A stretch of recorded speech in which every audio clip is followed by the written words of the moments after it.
Church. We're back again just a few hours after last night. How many don't know that there was a salvation in the house last night? That we were celebrating the Lord and somebody responded to that celebration, and thank God for that. And we have a good friend in George, and he's kind of above us, in that we don't deserve good friends like that. But it was our pleasure to host them. You know that we have, on the holidays, we try and change things up, change the service, not up there or down here, and we don't do worship first and then the scriptures and so on. We mix everything together. And I do that because, if we were a big church, we'd have a choir, we'd have a worship team, we'd have a video production team. We have that, but not quite to the degree of production, big production things. And so it started a few years ago changing things up. I hope you can go with that. So here's the thing. It was kind of like yesterday. There were people sitting, and there were people standing, and there were people dancing. Whatever. If you're in the Lord, whatever. So if we're doing a song and you sing, you stand to sing. If you stand for the scriptures, it's all good. It's all good. And I think you'll get the hang of it if you've not been here before. Before we get into the service, I always hate leading with the offering, but there'll be no place during the service for the offering. So Christopher, if you would come now and take our offering. And as always, we thank those of you donating online.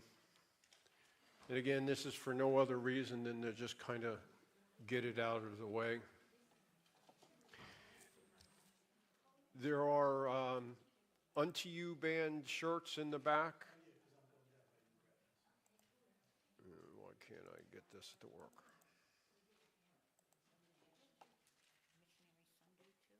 Oh, I'm sorry, I forgot. We're also doing missions. So Christopher, you'll come around the second time with the missions offering. We didn't do that last week. So if you could do that. And we have Unto You shirts outside. The church has paid for them. If you'd like to donate back to them, for them, that would be great. But you're welcome to a shirt as long as you're going to wear it. And let's get through the last thing, which is a cancellation of Bible studies. So Wednesday night this week, Wednesday night next week, Christmas Eve and New Year's Eve we're canceling.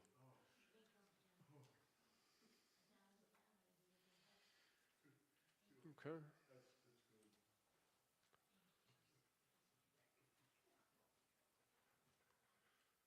All right, so with that stuff out of the way, Kendra?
So, as I said, this is the format that's becoming somewhat of a holiday tradition for me anyway. And we do this again to make things special. It was developed before we were doing live stream. It was developed when we were with a worship team. It was developed to give us form and structure, something that makes celebration a little bit different, a little bit outside of the norm, what we would call tradition. Anybody have traditions? We all do, right? According to the Cambridge Dictionary, a tradition is a belief, a principle, or a way of acting that people in a particular society or group have continued to follow for a long time. You know, Charlie Brown is now 60 years old. Not him, but the movie. Is there any one of us, well, except for a portion of younger people, is any one of us that had Christmas without Charlie Brown or remembers it without Charlie Brown? I mean, my goodness. It's like that was the thing you did, right? There was Thanksgiving, and then within a week or so, there was Coca-Cola presenting Charlie Brown on CBS. And then it got changed and moved around, and now it's kind of hidden behind a paywall where you have to be a subscriber. Traditions, particularly around Christmas, they're always there, but they're always changing. Traditions are just never the same for very long. Here's some traditions.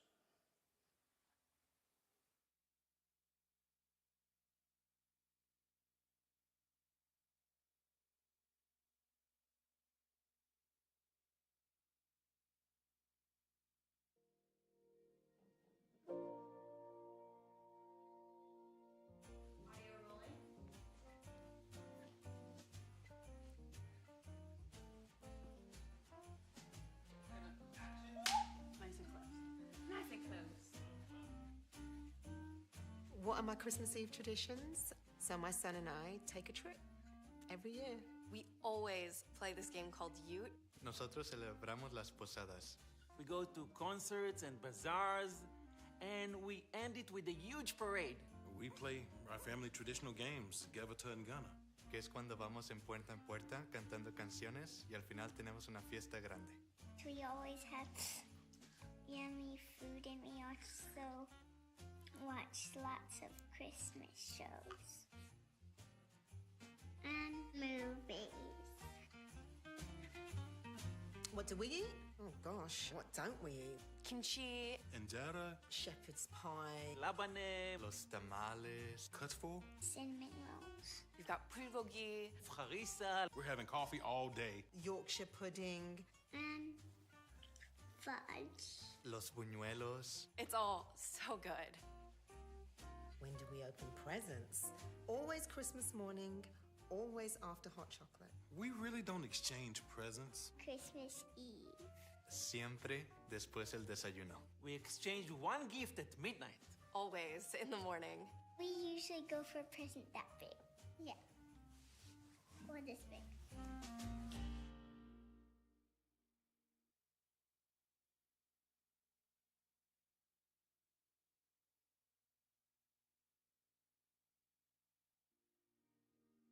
Why do I celebrate Christmas?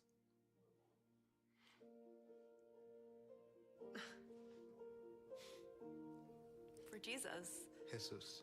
It's all for Jesus. Jesus. For my Jesus. Because it's Jesus' birthday. Yeah.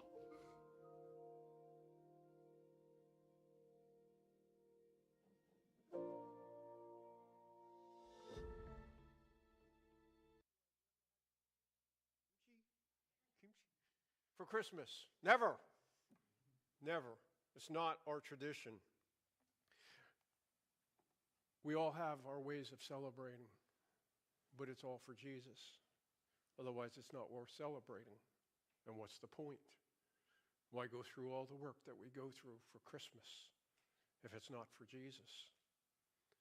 But the thing is, I could show you dozens and dozens of videos this morning of people saying why we as Christians should not celebrate Christmas at all, or how our traditions are rooted in some pagan philosophy or some pagan tradition. And the reality is there is no way that that can be denied. But hopefully, we recognize that Christmas was not a pagan holiday. It was the celebration of Christ. But even in that, I can promise you that the little drummer boy was not there with the shepherds. Okay? And Rudolph and Santa Claus were not part of that biblical narrative. And so the secular definition of tradition is the way people have acted in situations over a long period of time. But what about biblical traditions? Are there any biblical traditions? Well, according to biblical interpretation, a tradition is of the body of precepts, especially ritual. How many of us have ritual?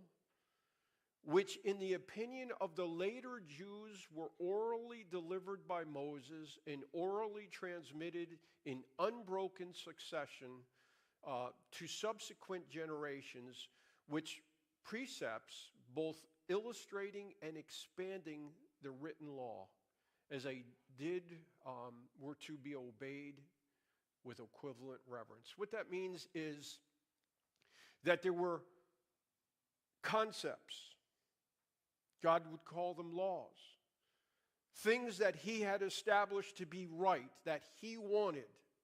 And later Jews came along with their writings and their interpretations and their oral traditions passed down from generation to generation. They took those things and they placed them equal to what God had written. We had the 10 Commandments inscribed on stone, right? Moses writing the scriptures, writing out the books. And then the Jews came along and said, well, we have our traditions too. And they took those things that they interpreted from God's law and made them equal. That was the traditions of the Jews. And when Jesus is speaking about the traditions of the Jews, he's talking about this. But if you can look at those words, the ones that are problematic, they were both illustrating and expanding. So they're giving an understanding of the law, but then expanding it, going beyond where it was ever intended to be. That's why they acted the way they did many times when Jesus came and spoke to them and came against them. And I would suggest to you that we have a tendency to do that too, don't we? I mean, Christmas is what it is. It's for Jesus, the video said. And yet we come along and say, well, yeah, it's that but. It's that plus. It's whatever we feel comfortable adding, and that becomes equal. And that's not the case. I hope we know that that's not the case. Because otherwise we're all in trouble, because while I am only a quarter Italian, and my cousin is 3/4 Italian, we were both raised Italian. He had a little Flemish in him, which I have, but the quarter Italian that I have, it's just wiped out. I wiped out anything else that was in there. And Italians have 7-fish dinner for Christmas Eve. And we're probably going to have 3 or 4 this Christmas Eve, but not 7. And so maybe we're not really doing Christmas, because Christmas is 7 fishes. And I'm not even sure if we got the right fishes. And so We can cause our traditions to crowd out that which was there, original in the writing. And the Jews very often did that. Now, I'm not against traditions because traditions make us feel comfortable. One of the challenges I had coming from the Catholic Church to becoming a Pentecostal minister is the idea that we don't have the rituals that the Catholics have. And to be honest with you, when you're raised that way, they are very comforting. You go to a funeral, I've said this before, maybe you've not heard this, as an altar boy, and you're giving the priest the incense, and he does it for a minute. One time the priest did it for like 5 minutes, and he kept on asking for more incense, and I said to my dad, who was that guy who died? He must have been pretty important, all that incense. It gives you this feeling. We used to go to my uncle's house for Christmas Eve, then to my mother-in-law's, and then a trip to Florida. And the first year we didn't do that, it was like, are we having Christmas at all? We're not following the traditions and our ways.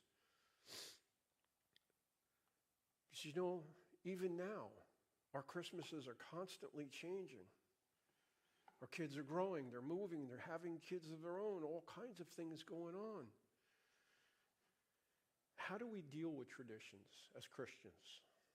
How do we deal with traditions of this holiday? Should we even be doing the things we do on this holiday? Well, let's take a look at that.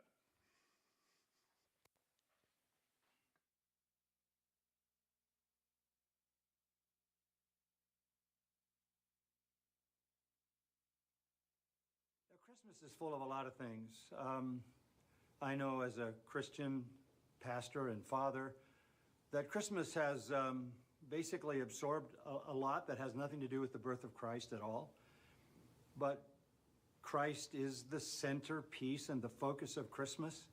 That's where we must concentrate if we want to really celebrate what God accomplished in the birth of his Son. But if part of that celebration is expressing love to your family, giving gifts to each other, in a way thanking the Lord for all that he's done in your life and expressing love to your family, I think that's a great thing. Sending Christmas cards to people to express love and to honor Christ, that's a great thing. And oh, by the way, some people have issues with Christmas trees. My response to that is, God made trees.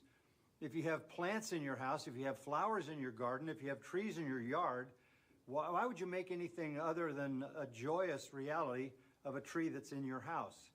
I know one of my very favorite things to do every year is to decorate the Christmas tree at our house, because all our decorations, they're not store-bought. All of our decorations are basically tied to the history of our family.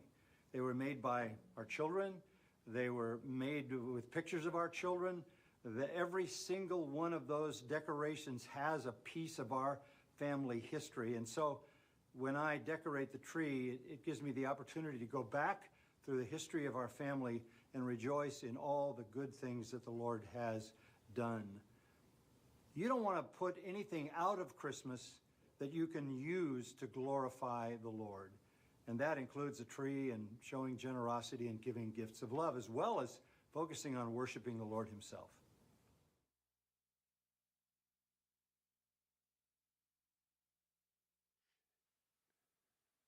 Bobby and Phil will know that that's an unusual place for me to go to find support for a subject like traditions. She might have. I'm just trying to go with it. John MacArthur, I go to John MacArthur for all kinds of things. But if there was any one place where I thought that I would find a statement against the traditions of Christmas, it would be in John MacArthur. And that's not a dig, because I respect him way too much for that most of the time. I would have thought that he would have come against these things, and yet he's clearly supporting them. I told you, I'm sure, of the time many years ago, Vicki and I were were much younger in the Lord, and we went to a Bible study at someone's house, and there out in the backyard was the Christmas tree, fully decorated, and somebody had convinced them that the Christmas tree was evil and toxic, and they out the back door it went. The next year it was back in after some sane conversations. If you worship the Christmas tree like anything, it needs to go. If you don't worship the Christmas tree, as MacArthur says, bring it into the celebration. Bring it into, yeah.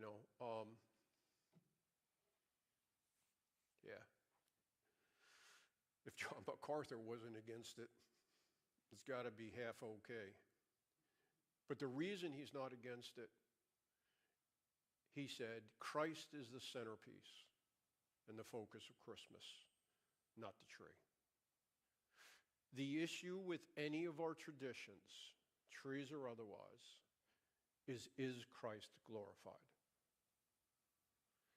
If the standard is that Christ is glorified, then you're probably onto something that's okay. After several years of RV living and winter beach houses, Vicki and I finally have a tree in our own place.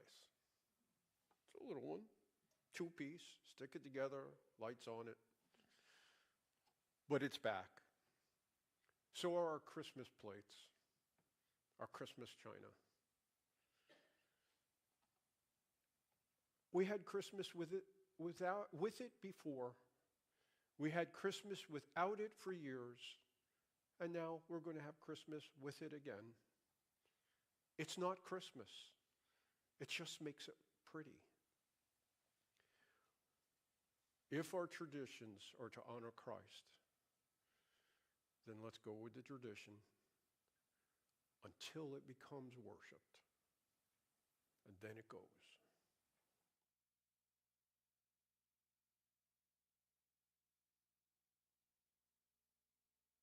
I think it's time that we American people stop in our mad rush at going nowhere and give some serious thought about some serious things.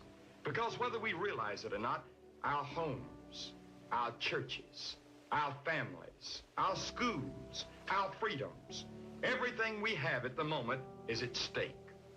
And I believe that Christmas is the best time in the world to think about these things. You know, a thing that sort of bothered me this year is I looked at the stores and saw the displays in the mad pre-Christmas rush was the commercialization of Christmas. That's always bothered me. Ever since I was a kid, I couldn't understand why everybody was making money and we put such a materialistic emphasis on Christmas when Christmas was actually the birthday of Jesus Christ. A lot of people have forgotten that. A lady said the other day, I read an Associated Press dispatch, that she thought the church was trying to horn in on Christmas too much. Well, Christmas has to do with the church because the church represents Jesus Christ. Jesus Christ is the one whose birthday we're celebrating. Maybe you didn't know that, but it's true. That's the reason we have Christmas, is because of Jesus Christ, the Son of God, who came to earth to die for the sins of mankind.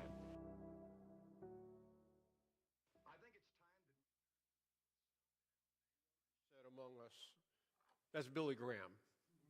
He was the evangelist to the nation for decades, all right? This recording that he did was in the 1950s, the early 1950s. Doesn't it sound like everything we say today? The commercialization. When our kids were younger and they worked in retail for a little bit, and they're leaving the Thanksgiving table so they could go to retail, their job, with the stores open on Thanksgiving. And if you had a good retailer, they didn't open until midnight after Thanksgiving, so at least it wasn't Thanksgiving Day. I mean, commercialization apparently has been forever.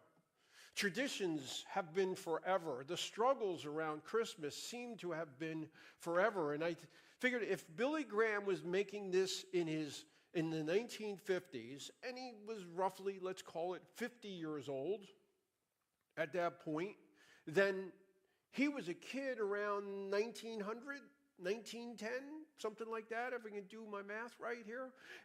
And so for over 100 years, we've been having these kinds of problems because he said the commercialization of Christmas bothered him when he was a young person. It's a long, long time. It seems like Christmas has been a struggle for the world ever since Christmas began.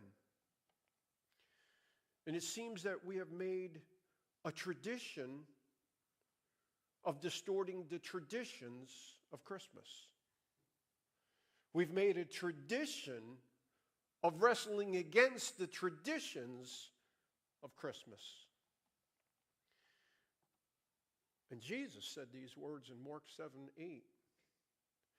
You have let go of the commands of God, those things of the law that we saw in the definition, and are holding on to human traditions. This is what Jesus meant by those words. The Pharisees took the law, expanded the law, and then made the law equal. The traditions equal with the law. That's what Jesus was against. And that, I would suggest, is what Jesus would have us not do on his birthday. He continued, you have a fine way of setting aside the commands of God in order to observe your own traditions. I know a man who many years ago, in a moment of confession, said to me that he once stole a Christmas tree so his family could keep the tradition. That's placing the tradition above the law. And we do that many ways in our lives, right? Instead of using the opportunity to teach the law, he fulfilled the traditions. So what is Christmas? If we remove the 7 fishes dinner and the trees and the Christmas china, what is this thing that we're trying to celebrate?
they started out by saying that they're going to tell us the Christmas story in 50 words, when in fact, they said it in 3. God is real. In order for Christ to be the Son of God, there needs to be a God. God is real. In fact, Christmas shouts that God is real. Oh, I know Billy Graham said, the woman said the church is trying to horn in on the Christmas. Christmas is about God is real. God proved himself to be real. God is proving his love. God is proving he has a way. God is proving that if we follow him and walk with him, we'll experience his love. That's what Christmas is about. Traditions may help us tell that story at times, but don't forget the story. It's like, for years I struggled with the idea, should we celebrate, should we not celebrate? And let me be clear, there are holidays that you will never hear me say, celebrate that one. There are some that don't go. There are some traditions that don't work. But a tradition that says God is real and Jesus is the proof, have at it.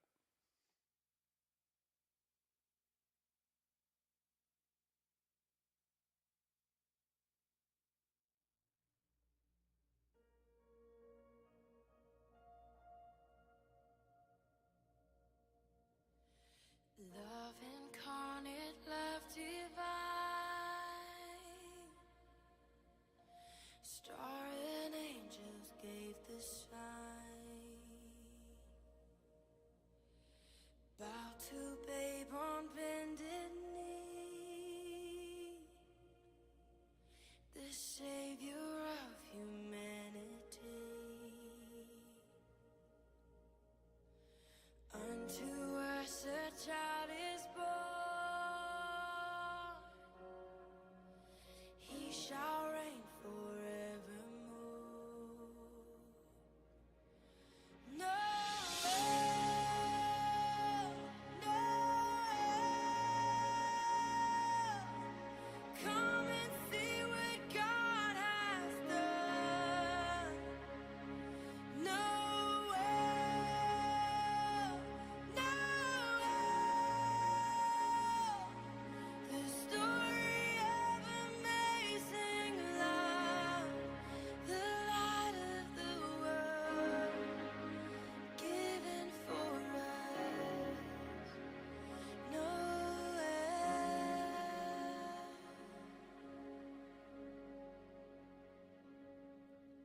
Son of God and Son of Man,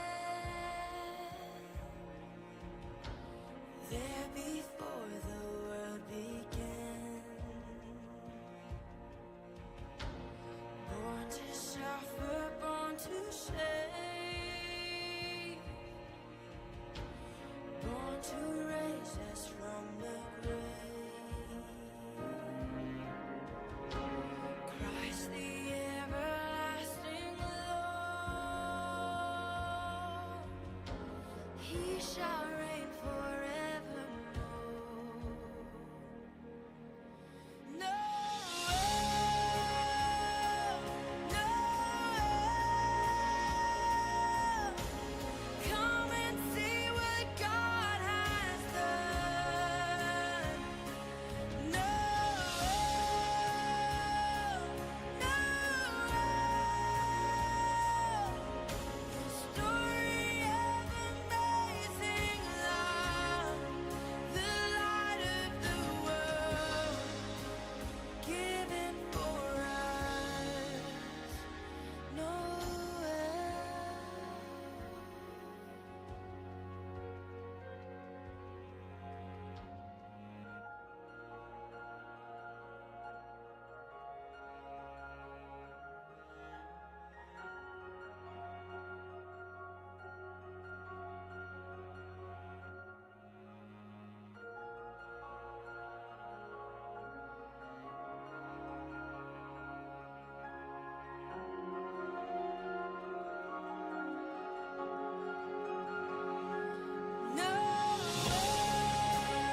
The virgin will be with child and will give birth to a son, and they will call him Emmanuel, which means God with us.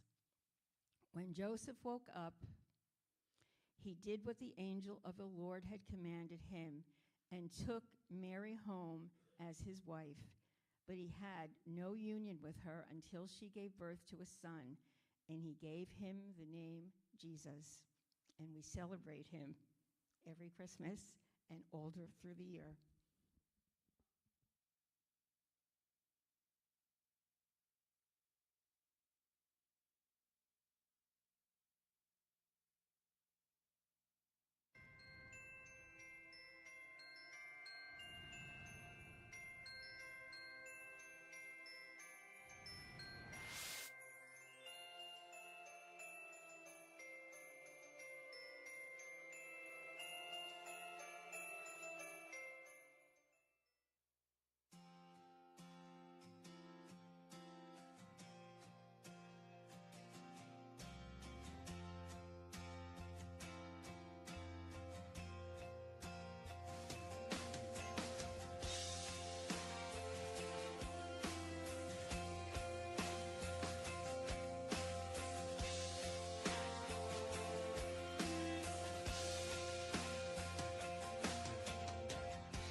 Skies of Bethlehem appeared a star, while angels sang to lowly shepherds. 3 wise men seeking truth, they traveled from afar, hoping to find the child from heaven. And falling on their knees, they bowed before the humble Prince of Peace. We bring an offering of worship to our King. No one on earth deserves the praises that we sing. Jesus, may you receive the honor that you're due.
Sammy, in that one? Yeah. You know, gift giving is one of our traditions. It's part of what we do. I'll bet you, other than for a couple of us men in this room, you've got all your gifts bought and all of them wrapped.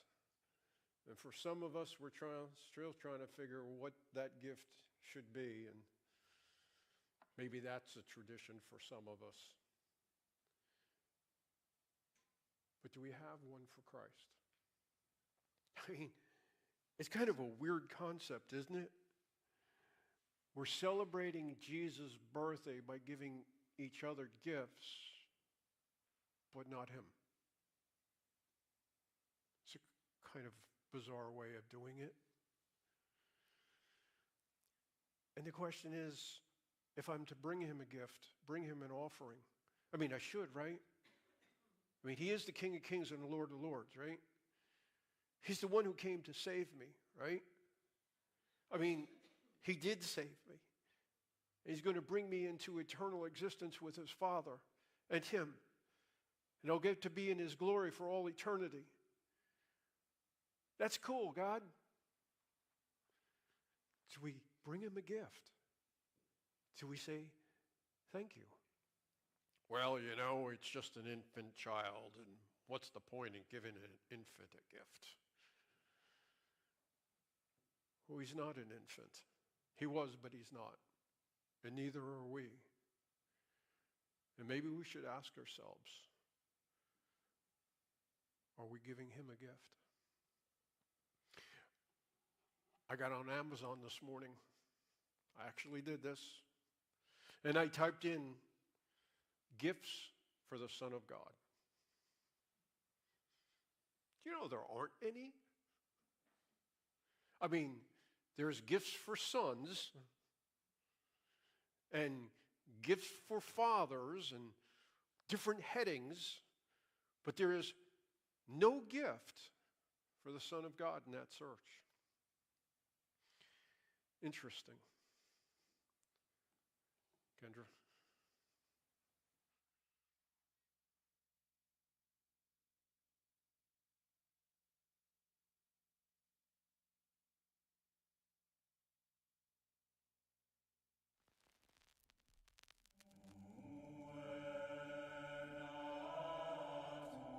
It's your time of the year, Jesus! Wow, thanks, guys. But this is a little weird.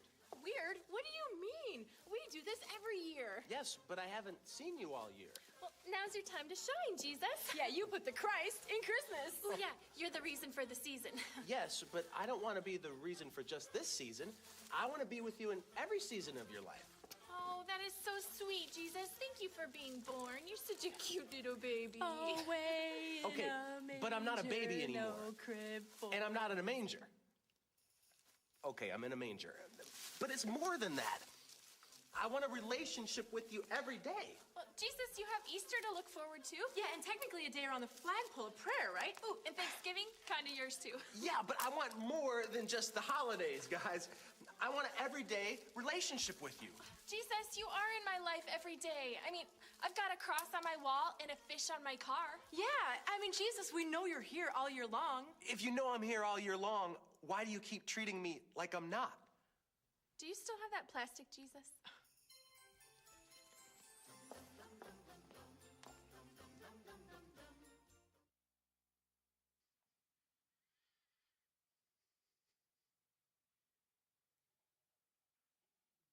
What's the gift Jesus wants?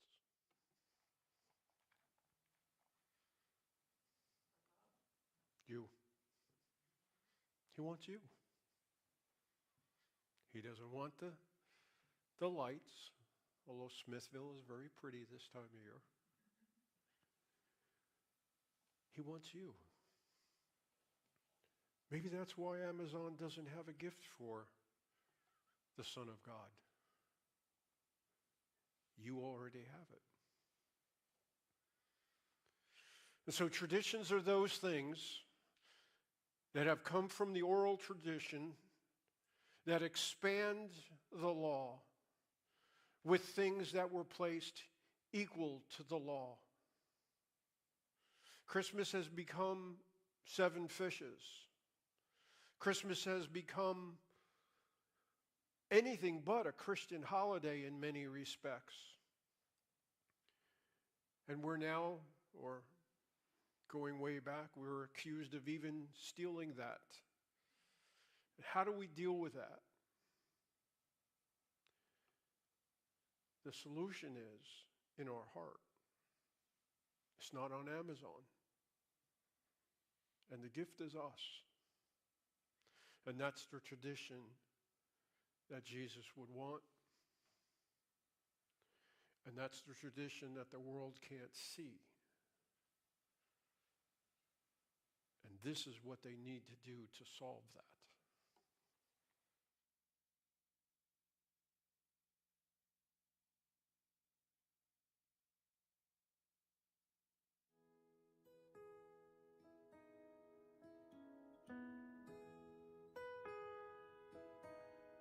Family hiding from the storm found no place at the keeper's door. It was for this a child was born, to save a world so cold and hollow. A sleeping town they did not know, that lying in a manger low, a Savior King who had no home has come to heal our sorrows. Is there room in your heart? Is there room in your heart? Is there room in your heart for God to write His story?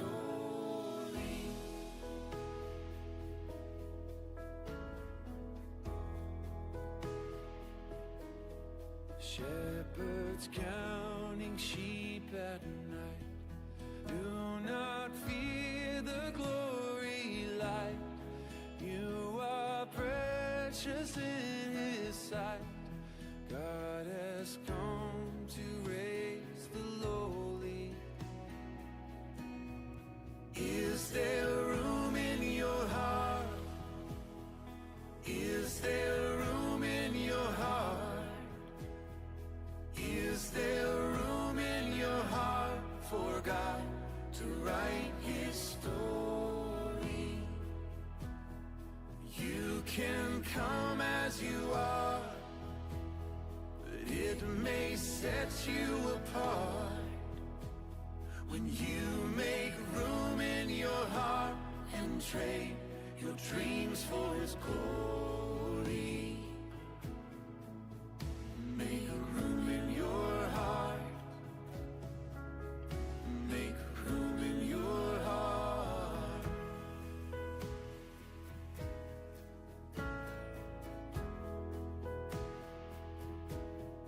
Mother holds the promise tight. Every wrong will be made right. The road is straight, the burden's light. For in His hands He holds tomorrow. Is there room in your heart? Is there room in your heart? Is there room in your heart for God to write His story? You can come as you are, but it may set you apart when you make room in your heart and trade your dreams for His glory. Make room in your heart. Make room in your heart. Make room in your heart.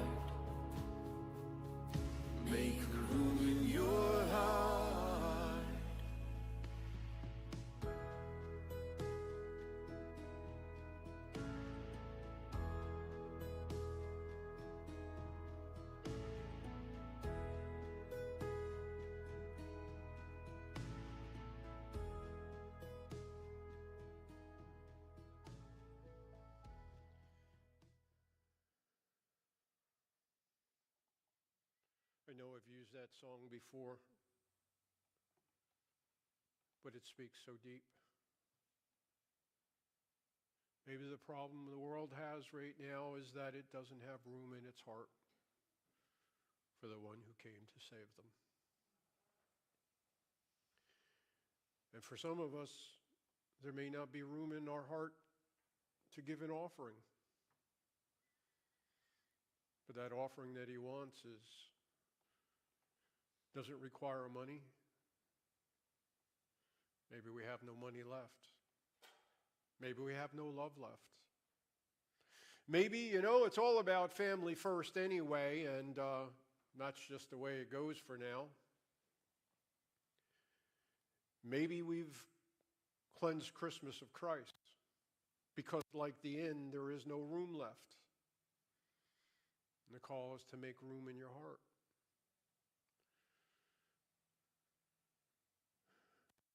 When our traditions justify breaking the law, we have been blinded by those traditions.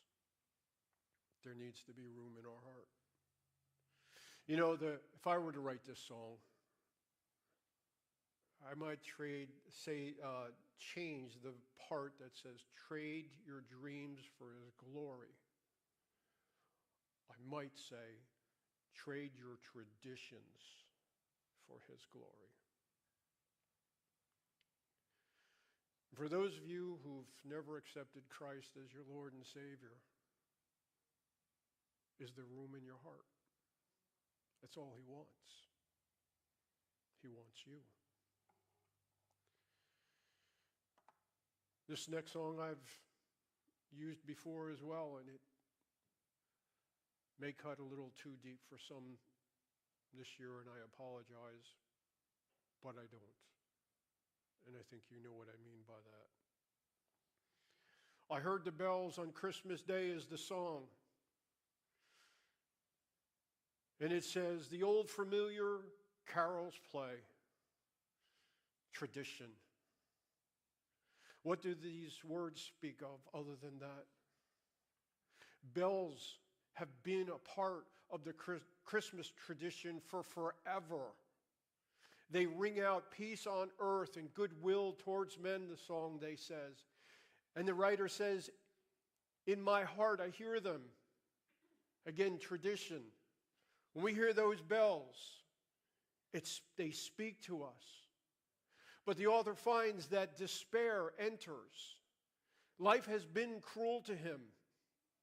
And there are no traditions for him on this day that seem to help the pain. There's no joy in hearing those bells this year. Maybe some of you know that. In fact, the bells bring despair. He says, hate is strong and it mocks the song. Australia, Brown University, Brentwood, California. Those words seem to mock the idea of peace on earth and goodwill towards men. And yet the bells ring. And we, like a choir, sing those traditions, those songs that speak of the one who comes, who will overpower the voices of hate. People are overwhelmed by what's happening in the world and have always been. And then the bells bring that memory of peace on earth, and it's not there at the moment. And so the words mock the idea. The bells mock the idea. And yet you and I are here, and we were here last night, and we were singing, and we continue to sing the praises of God that say that there is a God, and he is real, and he still exists. And the voices of hate will be overcome. He asked, does anybody hear them? One man heard them last night in this place. He heard the words. We together saw last night that while there are songs mocking, they have not stifled the word the Christ, the Savior. People today still come to Christ in spite of the hate and the mocking. We declared last night that the bells are not quiet. They will not be quieted by hate. They will ring louder. God is not dead. He is not asleep, and right will prevail, even in our moment of pain. Peace on earth and goodwill towards men is the promise, and it will not be overcome. The author says the world will revolve from night to day. That's your promise. The world will revolve from that dark place to the light place. And 2,000 years of hate have not changed the tone of the bells, the declaration of peace on earth and goodwill towards man. If the bells become part of the tradition of glorifying God, obeying God, then they too ring out to his glory. Thank God for the bells. Kendra.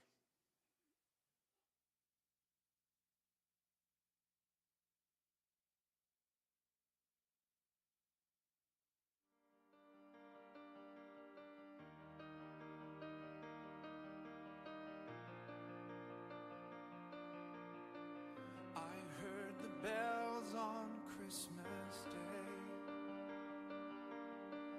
their old familiar carols play, and mild and sweet their songs repeat, of peace on earth, goodwill to men, and the bells are ringing like a choir they're singing. In my heart I hear them.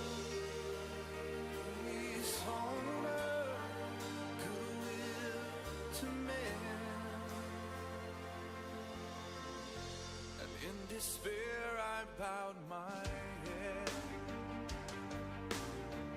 There is no peace on earth, I said. For hate is strong and mocks the song of peace on earth, goodwill to men. But the bells are ringing like a choir singing. Does anybody hear them? Peace on earth, goodwill to men.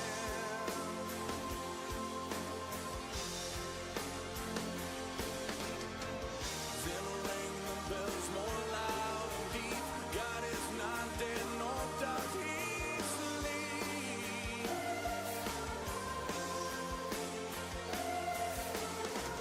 The wrong shall fail, the right prevail. Peace on earth, goodwill to men.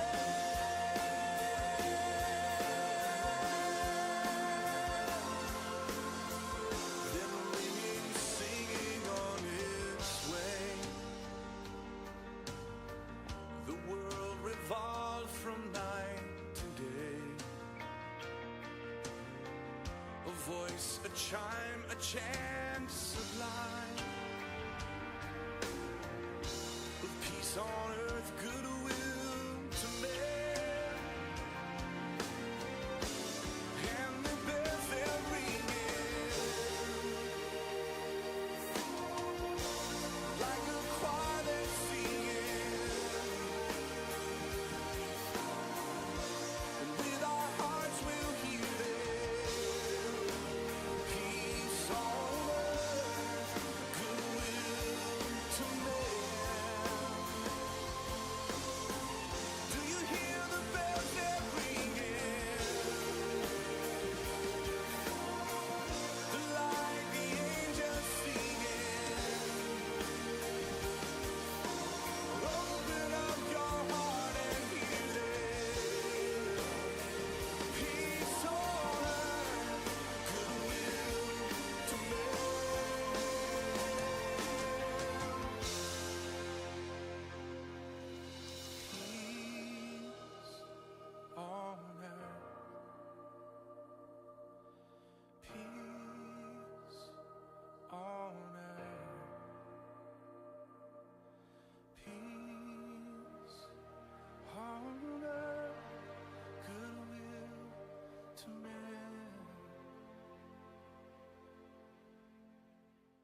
you know the history of that?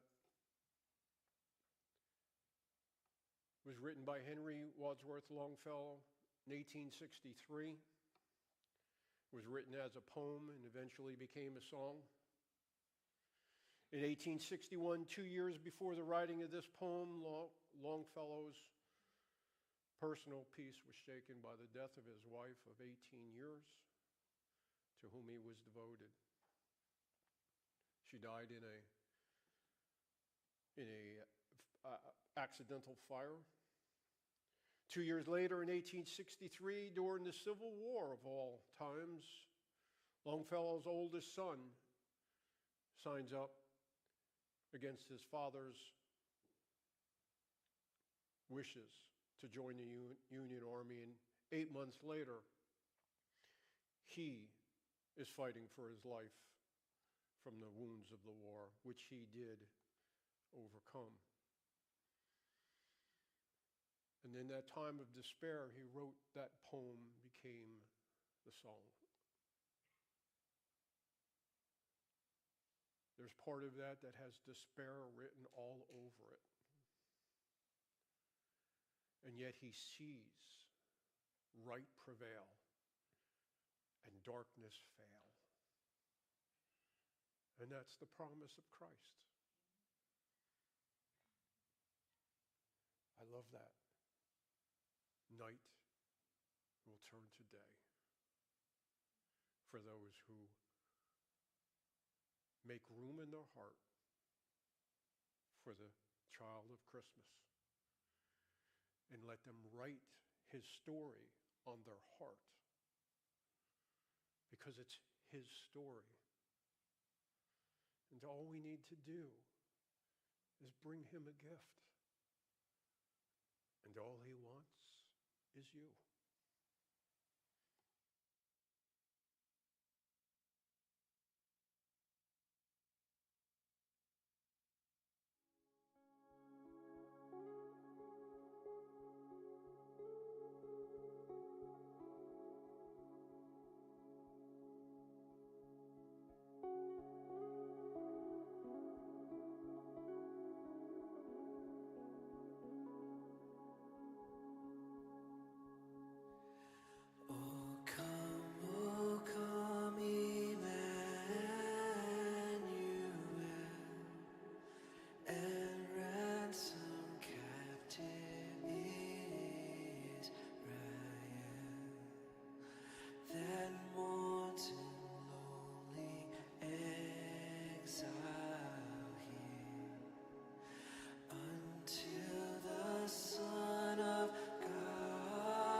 stars are brightly shining.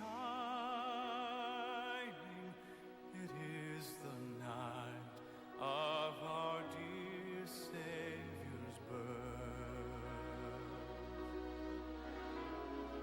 Long lay the world in sin and error pining, till He appeared and the soul felt its worth. A thrill of hope, the weary world rejoices, for yonder breaks a new and glorious morn. Fall on your knees. Oh, hear the angel voices. Oh, night divine. Oh, night when Christ was born.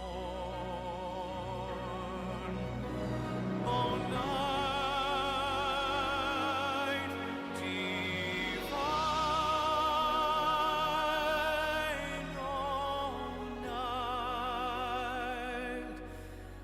Oh, night divine.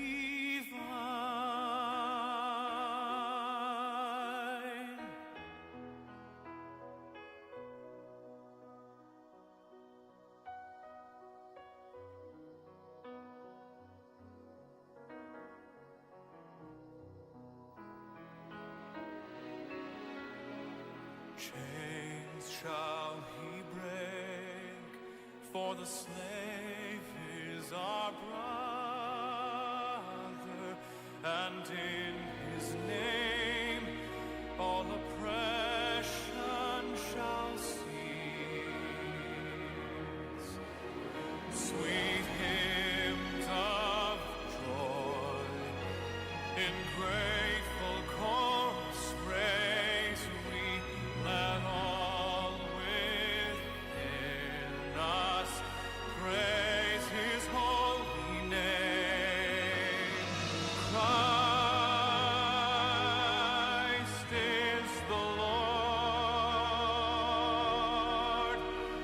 Then ever praise we.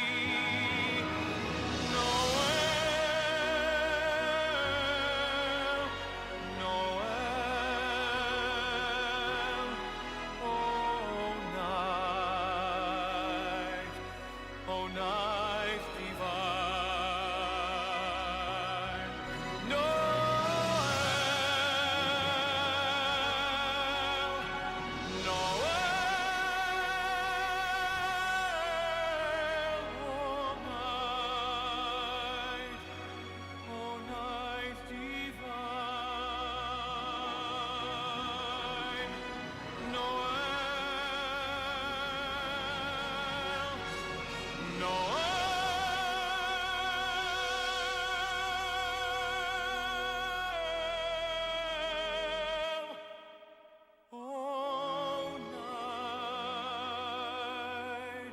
Oh night divine.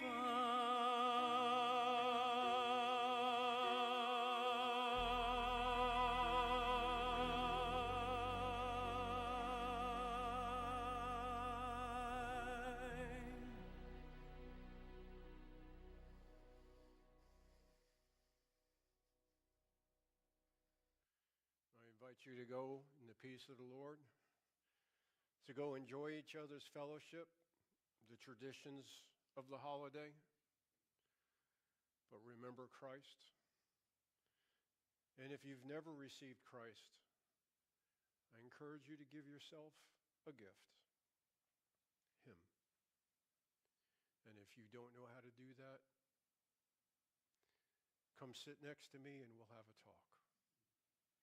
For those of you online, we wish you a Merry Christmas. We thank you for your faithfulness. And I pray that there's room in our hearts for our Lord this year. In Jesus' name.